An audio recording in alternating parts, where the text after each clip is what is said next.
Olá a todos, estamos começando o Swing Channel TV. Vamos destacar a classificação, os critérios, o que vai acontecer nas águas abertas do Brasil rumo ao Campeonato Mundial de Budapeste. O Swing Channel TV é em nome de Speedo, a maior marca da natação brasileira. E aqui conosco estão presentes Patrick Winkler, Guilherme Freitas e Catarina Ganzelli. Sejam todos muito bem-vindos. E para falar de um esporte muito especial para nós, um ano que vai ter Mundial sim, vai ter Mundial de Budapeste. Começando por você, Catarina, seja muito bem-vinda. Obrigada, coach, obrigada, pessoal. Realmente que notícia boa que a gente tem esse evento extraordinário da FINA. Para todos os atletas isso impacta muito e vai ser muito gostoso poder desmembrar um pouco mais. Não vou me adiantar agora, não. Patrick Winkler, nosso editor-chefe, CEO da Swing Channel. Olá a todos, Guilherme, Catarina e coach. Que bom que vai ter campeonato mundial. Ele estava programado para Fukuoka no Japão, não vai acontecer em Fukuoka no Japão, vai acontecer na Hungria, Budapeste. Budapeste é rota dos nadadores internacionais, né? Não só na performance, como também em viagens. A Hungria é um país fantástico nos esportes aquáticos, polo aquático, natação, maratona aquática. Então, estamos em boas mãos com os anfitriões húngaros, coach. Guilherme Freitas, seja muito bem-vindo. Olá, coach, Patrick, Catarina. Bom, legal a gente estar se reunindo para falar, né, sobre essa seletiva, sobre o Mundial. O Mundial aí que a gente deu, vale lembrar que a gente deu em primeira mão, né, a mudança de data. Bem lembrado. E vamos ver como é que vai ser, né, falta aí poucos meses, né, se eu não me engano 3 meses, então tá chegando a hora, né, contagem regressiva já. Então vamos lá, o que a gente vai fazer aqui hoje, a gente vai apresentar para todo mundo os critérios e eu vou deixar bem vocês à vontade para que vocês conheçam quais são os critérios de convocação para o Campeonato Mundial, exatamente o que a CBDA estabeleceu.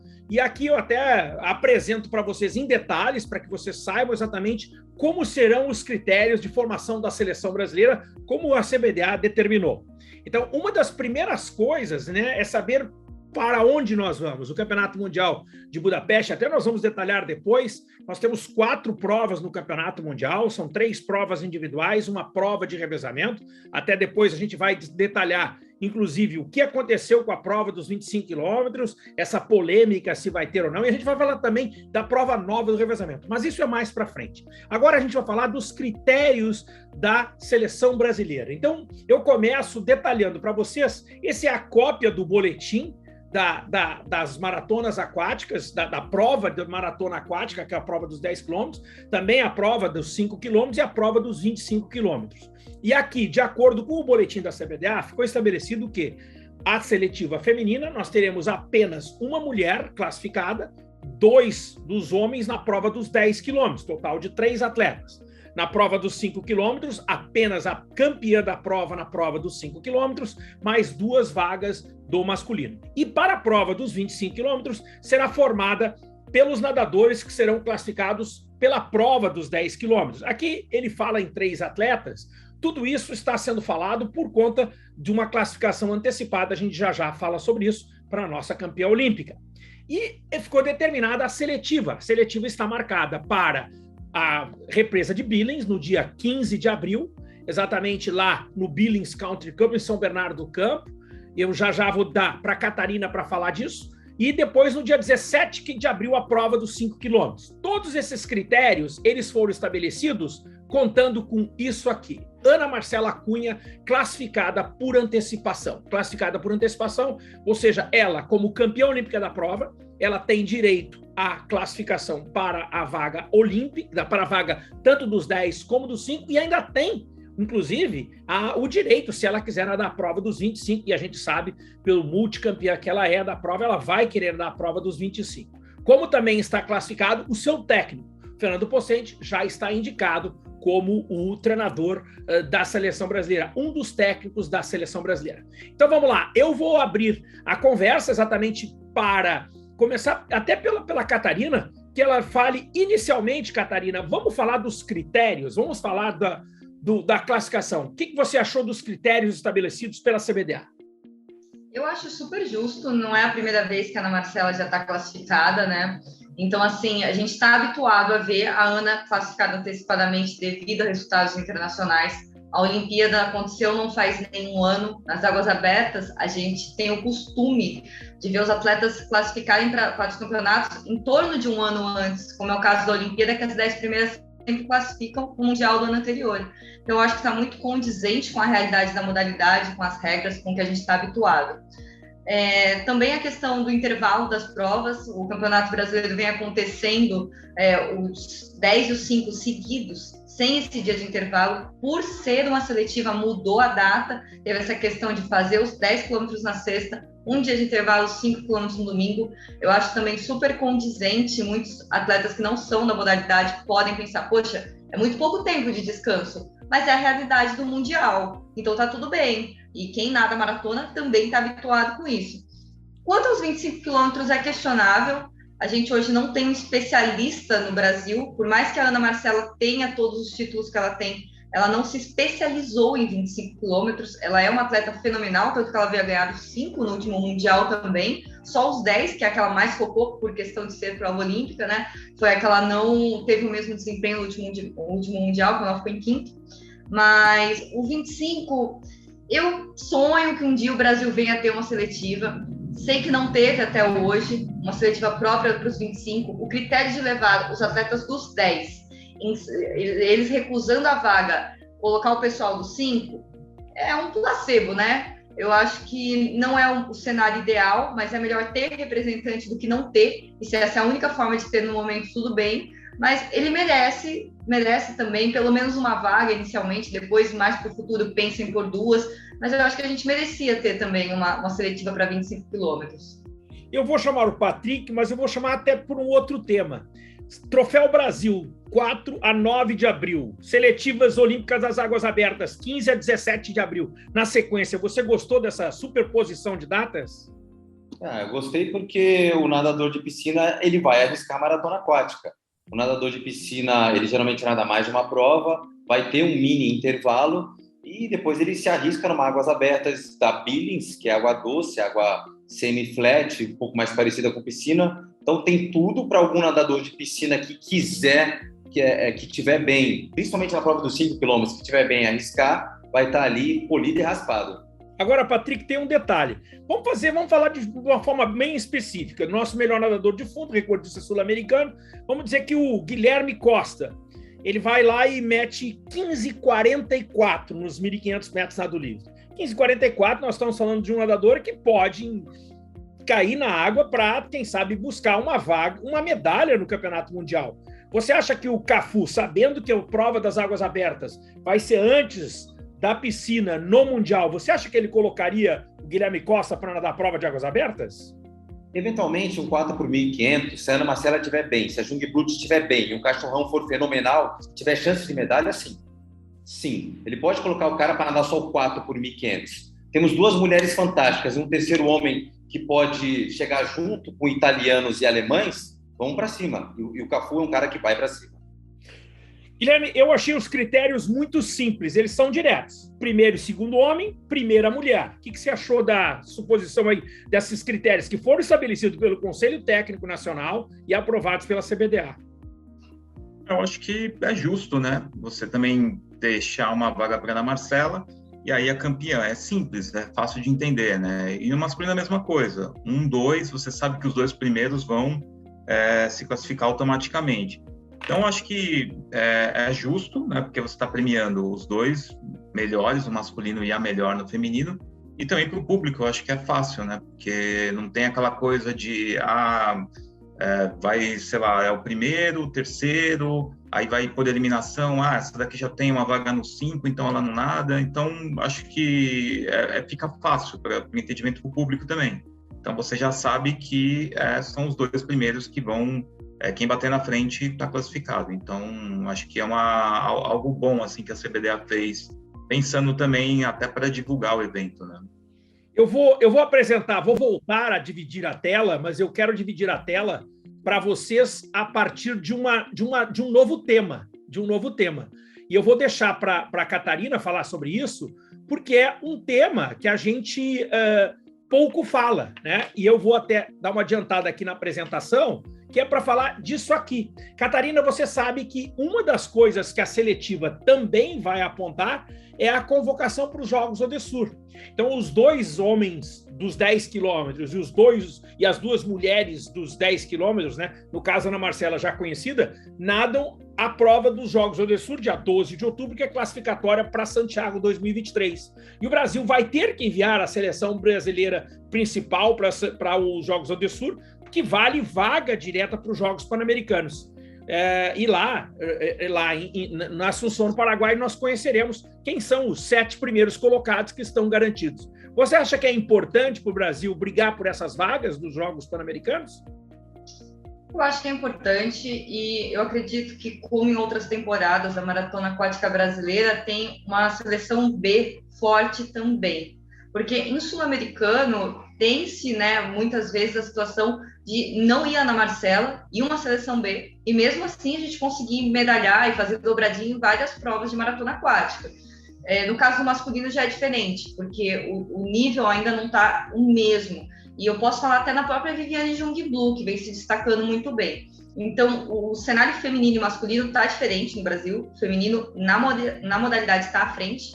Mas é uma opção muito particular do atleta, do planejamento, dos objetivos de carreira dele. Então, não sei dizer se a Ana vai querer participar, considerando ela, a nossa seleção A feminina, se a própria Viviane vai priorizar essa ou outra competição. Ela ficou muito perto da vaga da Olimpíada, né? Ela ficou em 12º lá no Mundial, então às vezes ela fala, não quero focar nessas competições e eu quero focar no Mundial para tentar uma Olimpíada de águas abertas, ou não, ela que já é medalhista pan-americana fala, vou para cima, quero ir para o Pan.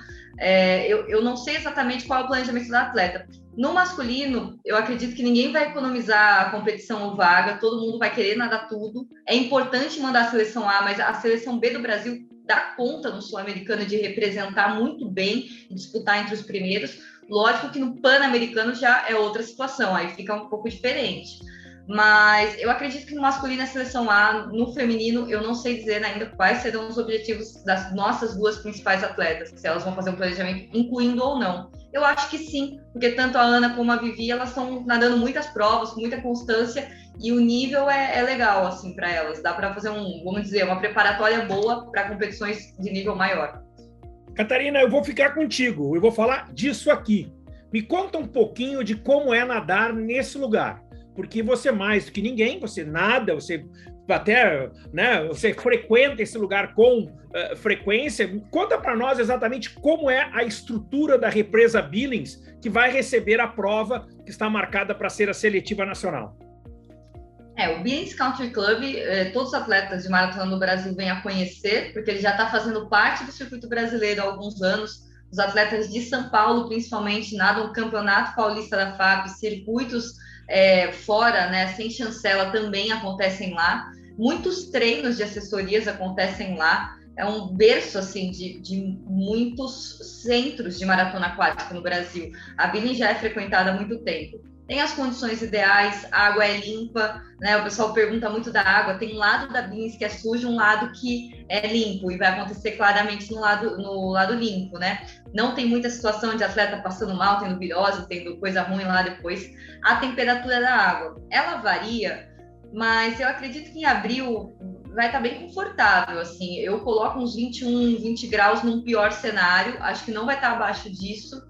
Né, o inverno, algumas pessoas usam para fazer treinamentos para Canal da Mancha, para competições lá fora, porque na madrugada, não é nem durante o dia, na madrugada na Billings, a gente atinge uma temperatura baixa, que é difícil de encontrar no Brasil, mesmo assim não equivale a lá de fora, ainda mais quente.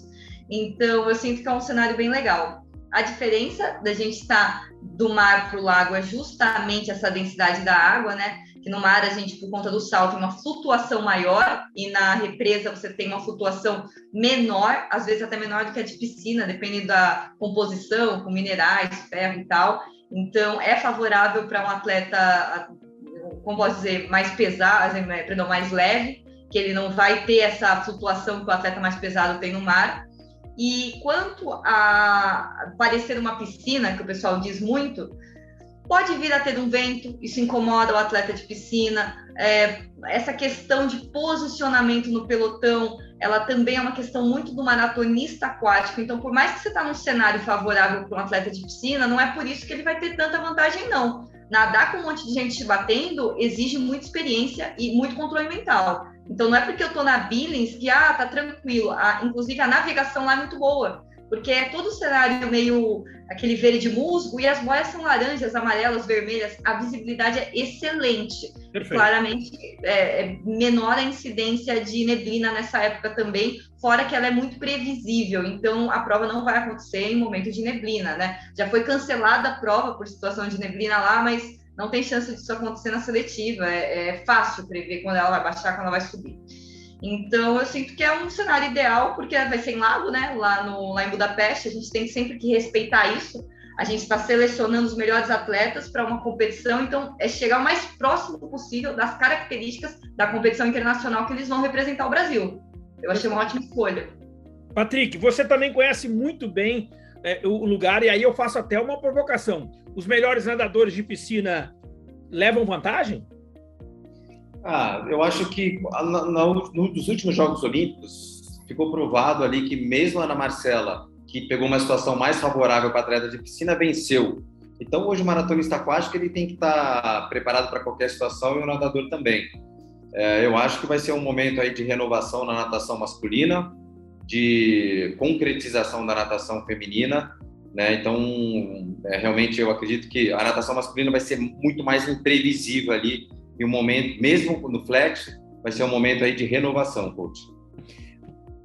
Guilherme, eu tenho uma informação que ela é até um pouco mais abrangente, e você segue meu raciocínio aqui. Nós estamos falando de seletiva nacional, que vai acontecer na Billings, estamos falando do Mundial de Budapeste, que vai acontecer no Lago Lupa, nós estamos falando de Jogos Odessur, que vai acontecer também numa barragem, ou seja, água doce, no Assunção, no Paraguai. Aí depois, no ano que vem, tem os Jogos, o Campeonato Mundial, que é em Fukuoka, é água salgada, mas é uma baía. Depois você ainda tem a prova de Doha, o Campeonato Mundial de 2024, que é água salgada, mas também é uma baía. E aí você tem os Jogos Olímpicos de Paris 2024, que é no Rio Sena. Eu ainda poderia acrescentar que o Campeonato Mundial de Kazan de 2025 é no Rio Kazan. Então, praticamente, parece que nadar contra as ondas e contra as condições de tempo ficou para o Rio 2016. Nem se fala mais nisso. Então, e aí a gente vê que tem uma lógica, né, de um ciclo olímpico inteiro feito nas mesmas condições, praticamente, né? Não vai ter uma mudança muito drástica. Então, acho que, não sei se foi coincidência, se foi algo assim feito, planejado, né? Mas casou justamente de todas as competições terem essa característica, né? De serem feitas em condições semelhantes. Então, acho que isso é até bom também para os atletas já se prepararem, né? Até mesmo se adaptar, né? Ao invés de ficar treinando em águas mais agitadas, né? Irem para locais mais flats e tal. Então, por um lado é bom, né? Porque você já tem um cronograma pelo menos aí para os próximos 3, 4 anos. Então, isso é bem positivo. Quem são os favoritos para a prova brasileira? Quais são as provas do Mundial? Como vai ser o Campeonato Mundial e onde vai ser? Fique conosco. A gente volta depois de um intervalo. Tudo isso aqui, Swim Channel TV, em nome da Speedo, a melhor marca da natação brasileira. A gente volta já.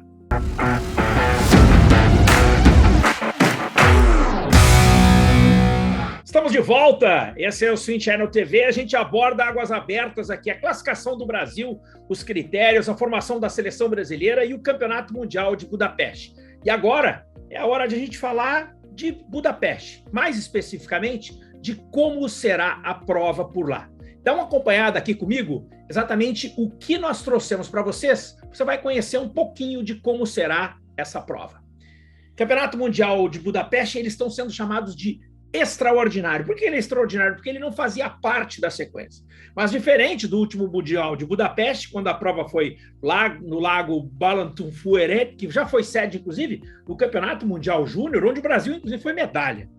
o Lago Lupa. É onde, inclusive, foi a disputa do último campeonato europeu, que foi realizado em 2021, foi nesse Lago Lupa.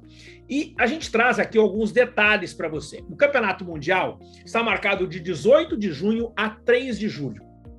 Normalmente, as águas abertas estão posicionadas na primeira semana da competição. Nós não temos ainda a confirmação do dia, do horário, de qual a ordem das provas. Mas o que eu apresento na tela aí para vocês, essa é a ordem das provas, que foi utilizada tanto no Mundial de Budapeste 2017, como no Mundial de Guangzhou de 2019. Agora com uma modificação.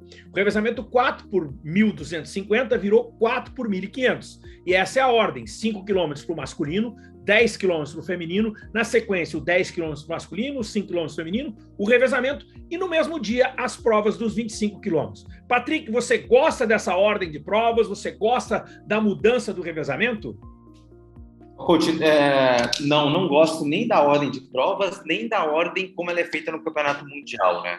A FINA, ela não entendeu a importância da maratona aquática ainda.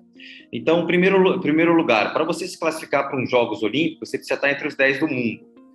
Tem ano que vale e tem ano que não vale. Se você põe os 5 quilômetros antes do 10, os melhores homens não vão ganhar os 5. E quem ganhar os 5 vai ser descredibilizado. O que é descredibilizado? Ele tem uma medalha de ouro como o cara dos 10. Mas entre as linhas, na borda das piscinas e na beira do mar, a gente sabe que o cara que ganhou o 10 é melhor que o cara que ganhou o 5. Ou seja, a FINA, ela quebra o seu próprio produto. E o produto, ele poderia ser muito bem montado. O que a gente tem na nossa frente? 5, 10 e 25. Para o cara que não entende muito de maratona aquática, ou o cara que não entende natação, você monta um produto.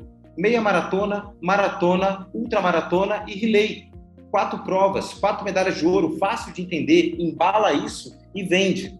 É assim que você poderia trabalhar melhor a maratona aquática. Mas isso pode acontecer em Budapeste, Patrick, porque agora não tem essa classificação olímpica.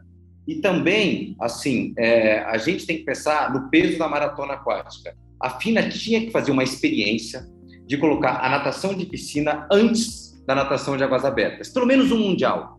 Daí ela vai ver que os caras de 200 e 400 livre também vão se arriscar nos 5K, também vão se arriscar no 4x500, porque eles já cumpriram a missão deles. E você vai ter um campeonato de águas abertas muito mais disputado, com muito mais nomes, quem sabe tunisianos, americanos, australianos. Pô, já fiz minha parte, vou para as águas abertas. Se a FINA entender que o peso do open water é o mesmo peso do swimming, eu não estou falando de waterpolo, não estou falando de diving. Estou falando que se a FINA entender, ela vai conseguir posicionar águas abertas no mesmo peso. Hoje é natação primeiro, o resto embaixo.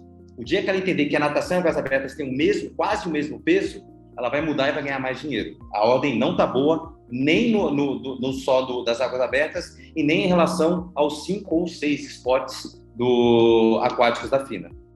O Guilherme, o Patrick não respondeu. Você gostou do revezamento 4 por 1.500? A mudança que a FINA implantou? Eu gostei. Do 4.500 eu achei excelente, uma mudança positiva. 1.500 existe, 1.250 é um número qualquer. O 4.500 é maravilhoso.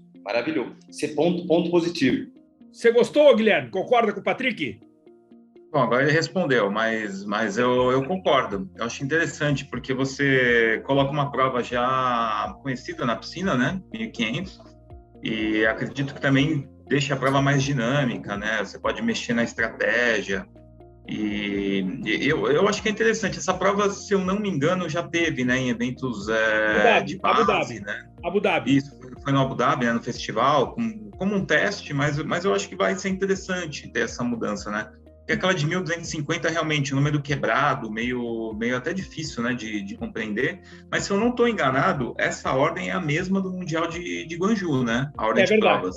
2017 e 2019. Essa é a ordem que foi mantida. E eu digo assim para vocês, por favor, aqui, o que eu estou apresentando na tela neste momento não é confirmado ainda a ordem do Mundial deste ano. Eu apenas estou apresentando porque essa tem sido a ordem que foi utilizada nos 2 mundiais e a gente acredita que ela venha a ser mantida. Eu até vou passar para a Catarina para que a gente fale um pouquinho da prova dos 25 quilômetros, né? Até porque essa prova correu um pouco de risco, houve um pedido de alguns integrantes do comitê técnico, né? Até mesmo pela organização, E a gente fez uma mobilização aí, até a Swim Channel participou disso. Nós temos um grande amigo, Steve Munatones, que se mexeu nisso, e eu gostei demais. A CBDA mandou um documento oficial para a FINA pedindo pela manutenção dos 25 quilômetros. Catarina? Eu sempre vou ser a favor de manter os 25 quilômetros e de incentivar a ultramaratona aquática. O 25 é uma ultra, pela FINA, é considerado ultra a partir de 15 quilômetros.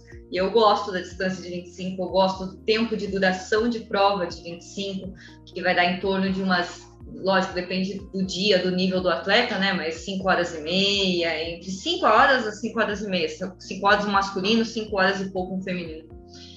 E, assim, esse questionamento é muito complicado, né? Do tira, não tira, porque, primeiro, a cobertura de transmissão é muito custosa você ficar 5 horas se mobilizando para uma prova que realmente não costuma ter muita alternância, né? O pessoal diz, o 25 ele não tem tanto emoção, não tem tanto apelo.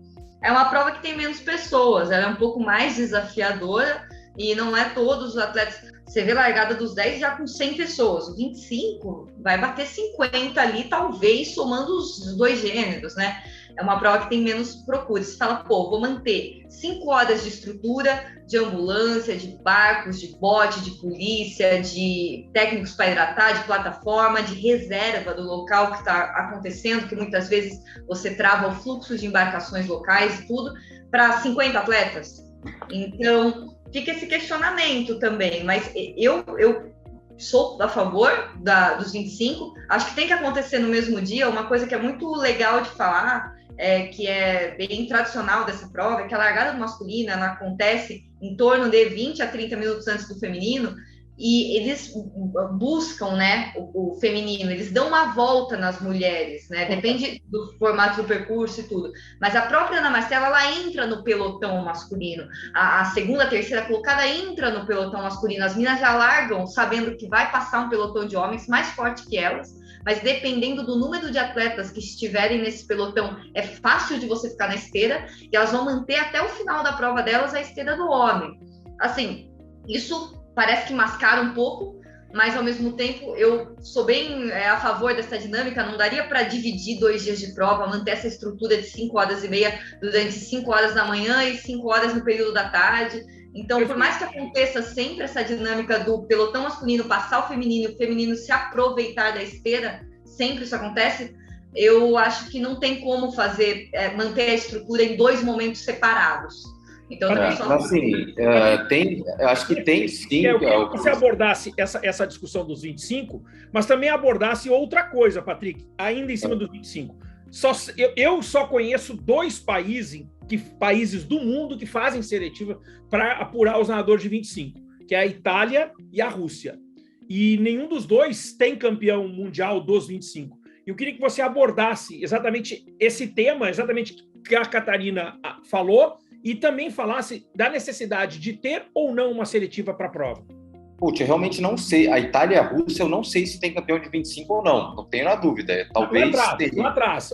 Na época do Valério Clery, eles tinham um campeão mundial. Já tem. E a Larissa Yurchenko. Desde então, não mais. Eu preciso estudar para ver se não tem. Acho que teve sim, né? Mas vamos lá. A CBDA pede para não morrer os 25 e não faz seletiva de 25? Né? Qual que é o critério? Mas ela pede os 25 no Mundial. Então, e por que não faz uma seletiva de 25? Porque, na verdade, a CBDA se contradiz. Porque os 10 não são os 25. Eu acho que não deveria nem ser 25, deveria ser 20. Né? Mas não tem. Então, você tem que fazer uma seletiva para ver quais são os 2 melhores homens. Não é porque o cachorrão talvez ganhe os 10 que ele ganharia os 25. Chega a ser uma ignorância isso. É uma ignorância. A vaga é do cachorrão. Por quê?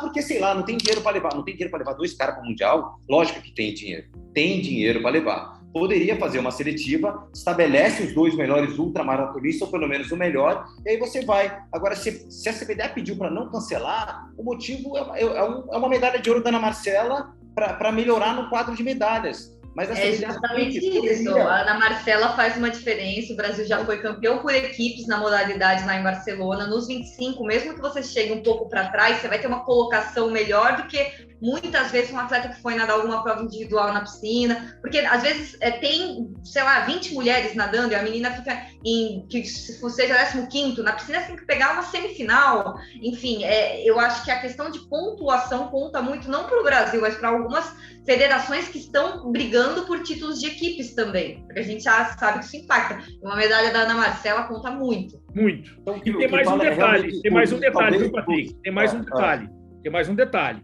O melhor resultado masculino do Brasil em campeonatos mundiais é um 5º lugar, obtido pelo Fernando Ponte na prova dos 5 e pelo Orlando Carmo na prova dos 25. Então, os 25 quilômetros, ele também tem um significado especial para nós. E aí é exatamente a discussão que fica. Valeria a pena fazer uma seletiva? Sim ou não, né? E como você disse, é a favor, a Catarina também é a favor. Queria escutar o Gui. Então, eu não sei se... Porque os 25, ele acaba sendo aquela prova, assim, sobrou, vou nadar, né? Para muitos atletas, né? Não estou falando do caso dos brasileiros especificamente, mas... E é isso, é um erro da assim, FINA aqui. Se é uma prova de escanteio, é erro da FINA. Sobrou, vou nadar, a FINA é culpada de tudo. Mas essa é uma mentalidade que alguns atletas têm, né? Principalmente alguns europeus, americanos, assim, vou nadar o 25 porque sobrou. É como se fosse mais ou menos aqueles 50 estilos, né, pro americano, basicamente, no campeonato de piscina. Então, muitos, assim, acabam ficando com mais uma prova. Oi? O coach falou que o Simone Rufino é o atual campeão mundial dos 25, não é? Da Itália? Não, é o francês, é o Alex... É o Raymond. É, Raymond. Mas, assim, eu não sei se valeria a pena fazer uma seletiva, até porque tem essa questão que a Catarina levantou de número, né? Se já é uma prova um pouco atleta lá no Mundial, como é que seria uma seletiva? Não sei se todos os nadadores estão dispostos a nadar 25 quilômetros, né? Então, falar por experiência que na época que a gente estava com o Ricardo Rato ali como diretor de maratona aquática da CBDA, foi um período ali de uns 2 anos, se não me engano, 3, ele organizou uma etapa de 25, na verdade ele anunciou um campeonato brasileiro de 3 etapas de 25 no ano de 2018, e só foi realizada uma prova em Caraguatatuba com 10 voltas de 2,5, que foi na mesma estrutura e momento em que foram os 10 quilômetros do campeonato brasileiro. O que aconteceu? Os 25 largavam 8 da manhã e o brasileiro largava assim às 9 da manhã. Então, o 25 também era brasileiro, foi chancelado pela CBDA, você tinha que ser federado por time na CBDA, né, por clubes, enfim. Então, foi simultâneo, e quem fosse nadar os 10 quilômetros para ser campeão brasileiro do circuito de 10 quilômetros da CBDA, não poderia nadar os 25, porque as largadas tinham um intervalo de, assim, 1 hora e uma prova de 25 Mas isso não foi no dia anterior? Isso não foi no dia anterior, que só tiveram 4 participantes? Não, a Catarina nadou ainda os 25, ela nadou os 25, mas assim, nem a CBDA, nem a FINA conseguem valorizar o produto. O que o Guilherme falou é fantástico.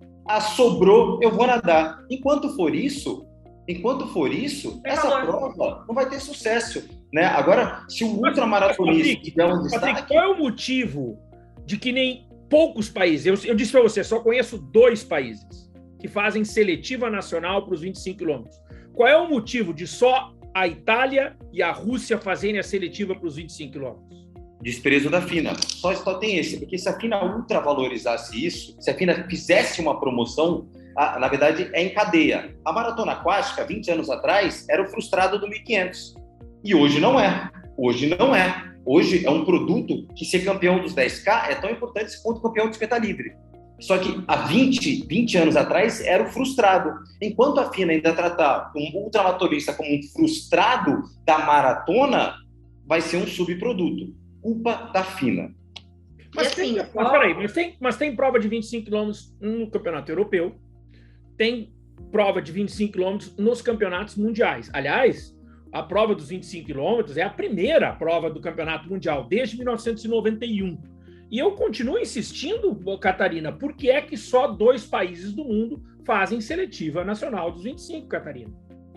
A questão da seletiva, eu confesso que eu não tenho uma resposta pronta, assim, mas o que você mencionou, coach, de ser uma das provas mais antigas, antes da Maratona Aquática ser da FINA, existia uma associação de nadadores de longas distâncias. É verdade. Existia um mundial de maratonas aquáticas, águas abertas, que na verdade era natação em longas distâncias. Eles tinham provas de, assim, 30 a 60 quilômetros.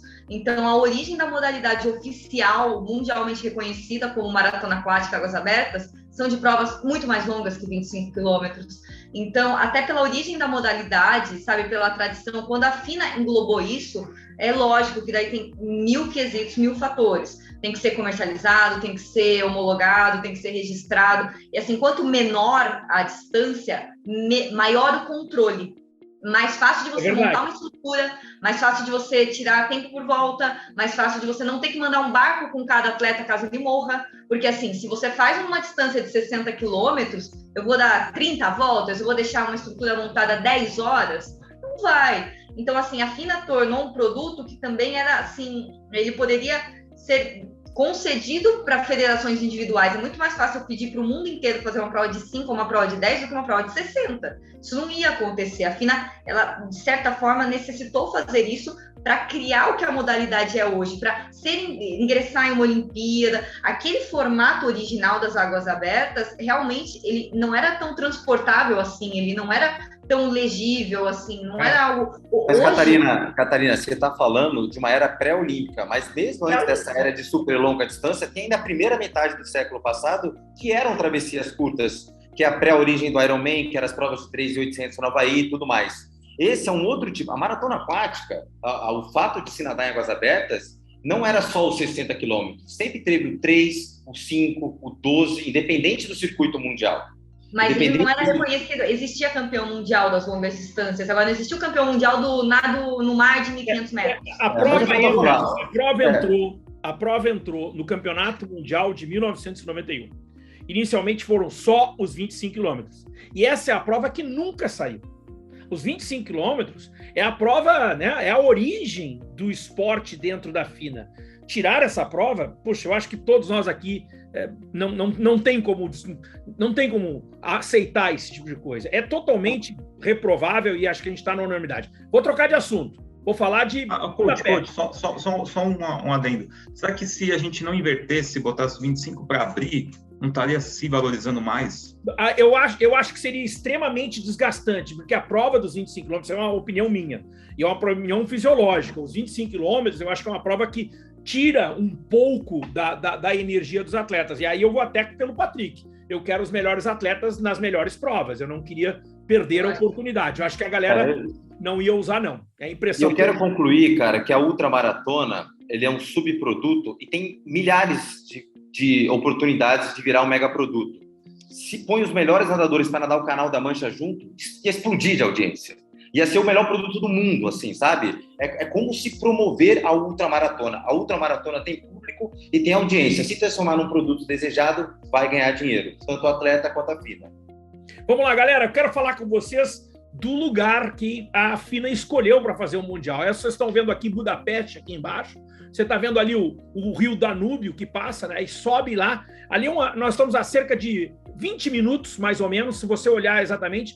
Essa cidade, toda essa região ao redor de Budapeste, ela tem o Buda, né? Alguma coisa é Buda não sei o quê, Buda não sei o quê. Essa cidade se chama Budakalász, que está lá em cima e aparece o Lago Lupa, né? E essa é um lugar, é uma praia alternativa, é um lago, é extremamente turístico. E esse lugar, ele já foi escolhido para sediar o campeonato mundial, para o campeonato europeu, que foi realizado no ano passado, né? E para quem conhece as praias da Europa, né? Aquelas praias da Europa são todas praias cheias de pedra, né? Quem é brasileiro, meu amigo, nem sabe o que é isso, né? Porque nós temos nossas areias maravilhosas, do nosso litoral não. As praias na Europa, elas são muito caracterizadas por serem praias de pedra, né? Então é difícil de tu entrar na água, é difícil de tu sair da água. Mas é um lugar extremamente bonito, é um lugar extremamente... O pessoal até chama, Patrick, do Caribe, da Hungria, né? Porque você vai ver, eu vou mostrar para vocês o lugar que vai receber, né? Aqui você pode ver que é um lugar extremamente aprazível e eu tenho uma surpresa para vocês. Vou mostrar um vídeo muito legal do lugar onde vai ser o Campeonato Mundial. Dá uma olhada aí.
Gui, esse lugar tem cara de medalha de ouro para o Brasil? Ah, cara, tem, né? O lugar é bonito, né? Parece uma praia, né? Um lago, mas tem todo o estilo, assim, né? O jeito de praia. Mas vamos ver, né? Por ser uma água flat e tal, mas bem que na Marcela, qualquer tipo de água, ela se adapta bem, né? Eu acho que depende muito da parte técnica aí, né, da estratégia. O Fernando Pocente é mestre nisso, tenho certeza que ele vai trabalhar em cima disso. Catarina, qual é a primeira impressão que você tem? Hoje, até a gente entrar no ar, a gente comentava sobre a temperatura, e essa época vai ser o início do verão, e a gente estava olhando lá a temperatura, provavelmente tem água a 22 graus ou algo assim, né? Até as imagens, a gente vê, pelo menos o comercial, ele representa muito o verão, né? Parece um resort ali, para o pessoal se divertir. Eu acredito que não vai ter uso de neoprene. Essa é a parte que mais me impacta quando eu vou ver o lugar, é o que muda para todos os atletas. Vou levar, todos vão levar, mesmo que seja, a água é 30 graus, o pessoal leva o neoprene na mala, mas assim, você muda a técnica de nada, a estratégia, pode dar uma superventilação ali, porque aquele negócio sufoca todo mundo, enfim.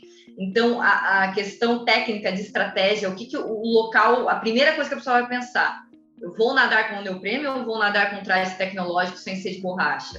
E ali eu já vejo que, já eliminei a borracha da cabeça, assim, né? Todos os atletas vão levar, mas eu eliminei da cabeça. Acredito que é uma prova mais clean, assim. Eu prefiro provas sem neoprene, eu sou meio defensora dessa...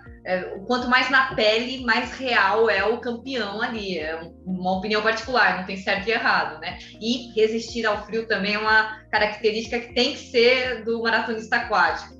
Eu acho que vai ser uma prova de navegação límpida e, visibilidade total. Talvez não, porque senão contra o sol ali, algumas boias, o pessoal pode se confundir um pouco. Mas eles devem fazer um circuito com várias voltas. Você se lembra, coach, do último campeonato que teve lá, quantas voltas fizeram? Lembro, sim. O último campeonato foi no Lago Balaton-Fouret, foi onde teve a grande surpresa da Samantha Arevalos ter sido vice-campeã, e lá, na época, foram 5 voltas de 2 quilômetros. E aquele lugar é um lugar bacana, também um lugar maravilhoso, mas eu acredito que tem muito a ver com a parte turística. Eu acho que existe uma intenção comercial de se levar para esse Lago Lupa, que é uma praia mais reservada, é uma praia, acho que há um interesse comercial, deve ter um patrocinador para isso, e realmente a beleza natural. E é uma das coisas que eu tenho batido muito na tecla disso, e até quero passar para o Patrick sobre esse aspecto. Patrick, eu continuo dizendo, Águas Abertas é muito televisivo. Águas Abertas tem imagens lindas que podem ser exploradas. Eu até queria que você descrevesse um pouco sobre isso, não só da prova do Rei e Rainha do Mar, que ganha espaço, mas até de outras provas. Há muito para ser despertado pelo aspecto visual das Águas Abertas. É uma aproximação mais com esportes outdoor, né? Quando você vê transmissão às vezes, de um triatlon ou de uma competição de surf, o público na praia, interagindo com o evento, é muito legal. No caso de Copacabana, que talvez seja o principal local de águas abertas do mundo, profissional e amador, quando tem um evento lá, você consegue parar, contando com a Avenida Atlântica, mais de 8 mil pessoas, 9 mil pessoas interagindo com a natação, e para a transmissão fica maravilhoso, né? Você tem um campeão onde você tem milhares de pessoas batendo palma pro primeiro, isso vale muito. Tá bom, tá na hora de mudar de assunto, tá na hora de a gente falar os nossos favoritos. E o desafio é o seguinte, você vai ter que dar quem é que é o seu favorito para os 10, quem é o seu favorito para os 5. E mais, favorito e favorita. Contando aí que a Ana Marcela não nada a prova. Corta na Marcela, a gente já... Tira na Marcela. Então, quem é o favorito no masculino para ganhar a prova dos 10, quem é o favorito no masculino para ganhar a prova dos 5, quem é a favorita feminino dos 5 e dos 10, e aí a gente tem que escolher também uma zebra. Então, eu vou começar com você, Gui. Quem é o teu favorito para os 10, para os 5, masculino e feminino, e quem seria a zebra? Agora é o seguinte, a zebra não necessariamente seja a pessoa que vai ganhar a prova, mas é aquela pessoa que vai botar um pouco de resistência, aquela pessoa que vai chegar na segunda posição, aquela pessoa que está pouco sendo falada, que pode surpreender. Vou contigo para começar, Guilherme. Você está sem feminina primeiro. Agora, pode ir. Feminino primeiro, né? Tá. Pode começar. Pode dizer todos os seus favoritos. Vamos para os favoritos. Primeiro, favoritos. Tá, o favorito para mim no feminino eu vou colocar a Jungblut, a Viviane Jungblut nas duas, 10 e 5, acho que hoje ela é superior às demais adversárias, não só pelo fato de também ter sido olímpica, ter uma experiência a mais, né, tem participação em mundial, mas eu acho que hoje ela está acima da concorrência, abaixo da Ana Marcela, mas ali está num nível ali acima das outras, um pouco à frente das outras. Patrick. Eu acho a Jungblut, ela tem condições, inclusive, de ser medalhista em campeonato mundial. Né? A gente viu ela vencendo a Ana Marcela agora em Copacabana, em 3 provas curtas. Então, se a Ana Marcela for ouro nos 10 e a Jungblut for bronze, não é um espanto. Quem acompanha a natação sabe o que está acontecendo. Ela espreme a Wonderwall quando a Sharon quando é necessária. Então, a Vivi Jungblut, eu digo mais, ela vai encher o saco dos medalhistas lá em Budapeste. Super favorita. Basicamente 100 adversárias. Catarina. O Patrick me adiantou já, porque eu acho que a Vivi está numa crescente para medalha mesmo, em nível mundial. Então, a gente vê que a Ana ela é muito talentosa, muito esforçada, disciplinada, tudo junto. Mas a Vivi, ela é superior à Ana na piscina, então no quesito de velocidade, explosão, potência, ela tem sim um grau a mais, e ela tem ainda bagagem de experiência para acrescentar, para somar nas águas abertas. Então ela vai ser uma real adversária assim, para as meninas que já são favoritas, e para o Brasil é uma excelente representante. Eu coloco a Vivi nas duas também, não tem como por outra hoje. Bom, aí eu vou para o masculino, né? Eu não vou falar, porque para mim também é Vivi, deu unanimidade. Vamos de masculino. Para começar no masculino, começo com você, Patrick. Olha, a gente vai viver um momento de renovação. Não dá para saber se o cachorrão vai nadar ou não. Às vezes ele pode ir lá só nadar os 10. Então, se você não tem um start list, fica um pouquinho difícil de falar dos favoritos, tá? Mas se o cachorrão não nadar, tanto o Pedro Farias quanto o Luiz Felipe Loureiro, do Grêmio Náutico União, eles estão em ascensão. A ascensão cai na água, melhorou, cai na água, melhorou, cai na água, melhorou. O masculino não tá bom, né? O masculino tá médio. Então, sem o start list, eu começo a falar em Luiz Felipe Loureiro e Pedro Farias. Para as duas? Para as duas, 5 e 10. Guilherme?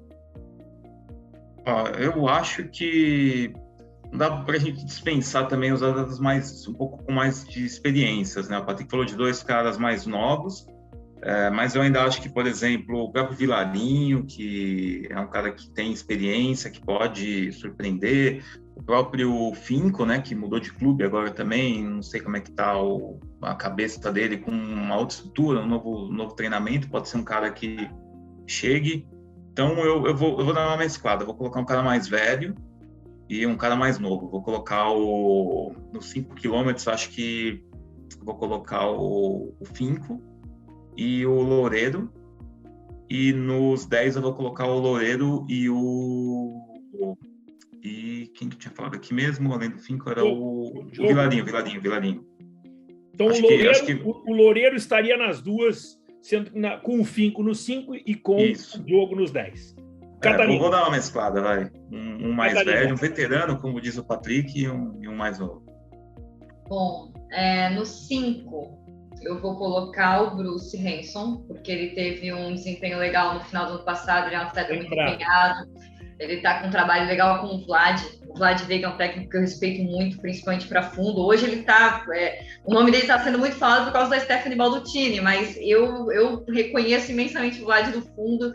Então, eu acho que, poxa, eu boto o Bruce aí no 5 como uma das vagas. A outra vaga dos 5 quilômetros, eu acho que pode provir, sim, de uma juventude do Grêmio Náutico. Poxa, eu ia colocar como zebra, mas eu vou colocar aqui como uma segunda vaga. O Thiago Ruffini, que veio a fazer a disputa com o Alain nessa primeira etapa, às vezes ele está também numa etapa de muita evolução, ele se empolga, né? Enfim, não sabe, como quando é mais jovem, essa crescente ela vem com mais saltos, né? E nos 10 quilômetros do masculino, vou colocar Alain do Carmo, porque ele me surpreende agora nessa nova fase sempre, ele já foi favorito com uma certa vantagem dos demais. Mesmo assim, ele nunca teve uma vantagem muito grande para o próximo brasileiro, mesmo nas melhores fases dele. E, meu Deus, o que foi o Alain nadando com esses novinhos ali na área do Grêmio Náutico, né? Sendo espremido de todos os lados. Então, 10 quilômetros, vou colocar o Alain como uma vaga e a outra vaga, eu acredito em Pedro Faria, do Grêmio Náutico. Sabe que eu estou muito parecido com o que o Patrick falou. A gente não sabe se o Guilherme vai nadar. Mas se o Guilherme nadar, as duas provas, eu acho que o Guilherme pega a vaga nas duas provas. Eu acho que é quase que uma tendência para isso. A outra coisa que, para mim, me chama muita atenção é a sobrevivência, né? A longevidade do Alain. Não dá para descartar o Alain. Não dá. O Alain é um cara muito consistente e eu falo assim a nível nacional. Não tem a consistência do Alain a nível internacional, especialmente nos últimos anos. Mas a nível nacional, o Alain nunca fica de fora. O Alain nunca perde uma vaga. Então, não tem como eu tirar o Alain da disputa. Né? Então, Guilherme Costa, para mim, nas duas. E, para mim, olha, eu vejo uma evolução enorme do Luiz Felipe Loureiro e eu acho que ele vai brigar junto por aí. Então, agora chegou aquela coisa que ninguém espera. Quem é a zebra? Tem alguma zebra? Dá para esperar alguma zebra? Algum nome que não é lembrado? Catarina. Olha... No feminino, eu acho muito difícil alguém tirar a Vivi, tá? Então, eu sinto que eu vou ter que falar zebra para completar aqui. Eu vou botar a irmã dela, a Cibele, porque ainda a Betina é uma pessoa que eu falaria assim, mas eu não considero ela uma zebra. Eu não ia ficar muito surpresa com a Betina numa seleção, ela que já tem uma bagagem. Que é a mesma coisa que agora no masculino eu fico sem critério também, porque eu falo, pô, os meninos para mim ali do Grêmio Náutico mais novinhos já são meio que uma zebra também. Então, eu não tô vendo ninguém completamente imprevisível no masculino. Qualquer nome que eu falar aqui, o nível tá muito próximo. Então, eu não falei do Luiz Felipe Loureiro, mas como ele já tem uma medalha internacional de categoria, não vou considerar ele uma zebra, mas, poxa... O masculino tá difícil, Eu vou pensar em alguém aí da piscina que pode aparecer por lá, um Brandon da vida. Eu acho que ele nem nadaria uma prova dessa, mas eu vou colocar porque ele é o único que é muito improvável, porque Luiz Felipe Loureiro, mesmo os meninos que já nadam Finco, Figueirinha, Foca, tudo para mim tá dentro, tá na disputa, não é uma zebra, né, na minha cabeça. Patrick, tem zebra? Porque esse masculino é muito equilibrado, não? No feminino, o feminino só tem uma vaga. Então, por que a Gabi Roncato, para que as Naná, para que elas vão se arriscar a sair da piscina? Porque o negócio só tem uma vaga. O masculino tem duas. E aí já 5 quilômetros pode acontecer. A Catarina falando do Brandon Pierre de Almeida, por que não? Steven Steberick, por que não? Né? Tá lá a prova, 5K, tá ali do lado, já fez tudo. O masculino pode ter muita surpresa. Feminino não vai ter. O máximo que pode ter é a Cibele evoluir mais ainda, né? A Cibele evoluiu. A Vivi abdicar de uma vaga. A Vivi abdicar. Eu acho muito difícil no feminino isso acontecer, mas antigamente a gente já viu tanto a Ana Marcela quanto a Poliana abrirem mão de 5 para focar só nos 10, mas é a chance de uma outra mulher, porque é difícil. E aí, mano, é imprevisível, mas assim, a Cibele, eu não sabia que ela ia ser convidada para o Rei e Rainha do Mar, eu até achava que a Gabi Roncato ia ser a quarta convidada, ela acabou sendo, representou, ganhou da equatoriana, ganhou da argentina, que é a Biaglioli, a equatoriana é a Samantha, ganhou, então, cara, ela realmente, se ela chega junto com a Vivi, eu não sei se a Vivi abre mão de um 5, não sei. Né? Então tem essa possibilidade. Agora, tem uma Bettina no meio, tem para a Cibele chegar antes da Bettina, não tá fácil também, não. Eu acho que não. Mas aí você analisa a evolução. A cada caída, é por isso que eu não coloquei os super veteranos do masculino como favoritos. Porque quando a cada caída na água, você melhora. Então eu falei do Pedro Faria e do Luiz Felipe Loureiro e faltava o Rufino. O Rufino vai como meu não provável, porque ele é como se fosse o terceiro do GNU, do Grêmio Náutico União, que está indo buscar. Aliás, o Grêmio Náutico União é o único. Que equipe, hein? Que equipe, aguarda aí, viu? É um negócio sensacional. Olha, Luiz Loureiro, Pedro Faria, Rufino, Jungblut, a Cibele Jungblut, Pontes. Né? Que trabalho maravilhoso, muito bem feito. Não, e tem mais, tem aquele Bernardo também, que é um outro rapaz novinho de lá que tá nadando super junto com esses outros nomes que vocês falaram. A gente não tá recordando todos, porque são muito novos também, chegaram agora. Mas eu colocaria, para registrar o voto, eu vou de Rufino, que também é do Grêmio Náutico. Só um detalhe, Rufini, viu? Rufini. É igual italiano mesmo. Ele é tão zebra que ainda precisa ser mais conhecido. Gui, quem é a tua zebra? No feminino, como todo mundo já falou, não vai ter zebra, né? A não ser que a Jungblut, sei lá, não vá nadar. Peraí. Vamos fazer o seguinte. Mas eu vou falar zebra. A Viviane vai ganhar. Quem é que vai dar mais trabalho para a Viviane? Vamos chamar assim? O Patrick levantou da Roncato, que é um nome interessante, né? Mas eu conversei com ela logo depois do Rei do Mar, a gente fez até uma entrevista com ela para a Swim Channel, e ela disse que tinha interesse, sim, em nadar águas abertas, né? Ela estava até planejando fazer algumas etapas esse ano. Mas com a mudança toda de calendário, ela acabou deixando isso meio em segundo plano. Se der, ela faz algumas etapas, se não. Porque apareceu um novo Mundial, né, no meio do caminho, então ela teve que mudar todo o seu cronograma. Eu até colocaria ela como uma zebra, caso ela nadasse, mas eu acredito que ela não vai nadar, já pensando também no Mundial de Piscina. Então eu vou colocar talvez a Bettina, acho que por ser uma nadadora já com experiência e já ter também participado de outras edições de mundiais, acho que ela está mais acho que ela tá mais preparada do que a Cibele, né? A Cibele acho que ainda é muito jovem, pode ser uma nadadora que vai focar essas provas visando o Odessur, né? Já que é uma competição que vai classificar lá para o Pan-Americano, ela já vai estar mais velha, então eu vou colocar a Bettina nas duas, eu acho. Se bem que eu tô só seguindo aqui o cronograma porque eu acho que não vai ter zebra. A Bettina não é zebra, né? Mas você sabe, assim, a Bettina não é zebra também. Mas eu acho que esse aspecto é um aspecto muito interessante. Porque a gente vê, e aqui, gente, isso aqui é uma coisa muito sintomática, uma interpretação quase que geral. Nós temos um feminino muito definido, de altíssimo nível com a Ana Marcela, de um bom nível com a Viviane, eu diria até alto nível com a Viviane, né? A Bettina, por algum tempo, chegou a ameaçar essa segunda posição da Viviane, mas depois a gente tem um bloco de nadadoras emergentes, mas que ainda não conseguiram. Esses dias eu estava falando com o Kiko, eu não tenho exatamente o dado, mas eu acho que a Viviane não perde uma prova no circuito nacional há uns 4 anos, no mínimo. No mínimo. E é engraçado, Coach, que você disse assim, a Bettina chegou a ameaçar, na verdade eu sinto que é o contrário, a Vivi, ela chegou no cenário e ela foi conquistando o espaço, porque assim, eu tive a oportunidade de nadar a primeira prova que a Viviane Jungblut nadou de 10 km em Brasileiro, eu estava presente, e coincidentemente eu estava no próprio pelotão, e ela não tinha um nado tão alinhado, assim, quem já nada, né, como é um esporte de menos praticantes, você sabe exatamente quem que tá, como cada um nada.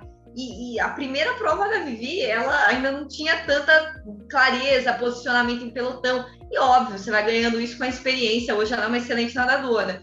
Mas naquela ocasião, pela diferença de idade, a Bettina era muito mais forte que ela. Muito mais, porque ela era muito nova, ela era tipo juvenil, assim, acho que juvenil 1 ela já foi nadar campeonato, não lembro juvenil 1, juvenil 2, mas enfim, ela era muito nova. Então ela foi amadurecendo, crescendo naturalmente seus resultados e conquistou essa segunda posição, que antes era a terceira, porque tinha a Poliana ainda, né? Poliana aposentou, e aí ela conquistou essa terceira posição, mas a Bettina era uma terceira do Brasil atrás da Poliana e da Ana Marcela, antes da Vivi chegar. Então ela simplesmente amadureceu, né? Catarina, me surgiu um assunto que eu queria até que você respondesse, porque a Bettina mudou de treinador, mudou de programa, ela está com o Felipe Domingues. Será que ela não vai investir com tudo nos 5 quilômetros? E uma vaga no revezamento, por exemplo? É possível. Ela, a princípio, está treinando para os dois, tanto para o 1.500 como para as águas abertas.